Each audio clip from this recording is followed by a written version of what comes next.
बरेच लोक बोलतात की संक्रांत वाईट असते किंवा ह्यावेळेसची संक्रांत वाईट आहे, असं बऱ्याचशा ठिकाणी चर्चा चालू असतात.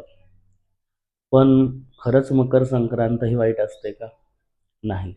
मकर संक्रांत ही कधीही अशुभ नाही, ही गोष्ट लक्षात घ्या.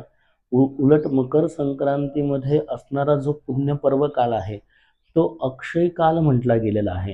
आणि ह्या अक्षय कालामध्ये, ह्या पुण्यपर्व कालामध्ये केलेली गोष्ट कधीही विफल होत नाही. जसा ह्या वर्षीचा अक्षय काल आलेला आहे, पुण्यपर्व काल आलेला आहे दुपारी 3:03 ते संध्याकाळी 5:53.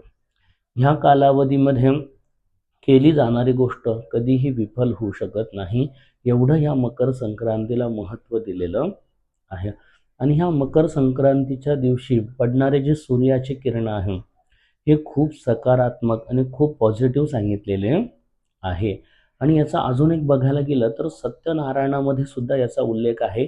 जर मकर संक्रांतीच्या वेळेस जर सत्यनारायणाची पूजा केली तर नक्कीच आपल्या मनोकामना पूर्ण होण्यासाठी आपल्याला मदत मिळते. म्हणून कुठल्याही प्रकारची मकर संक्रांत ही अशुभ नाही. आणि ह्या वेळेसचा पुण्यपर्व काळ 3:03 ते संध्याकाळी 5:53 महत्त्वाची कामं याच्यामध्ये करा आणि नक्कीच आपल्याला फायदा याच्यामध्ये बघायला हवा. हरिओम.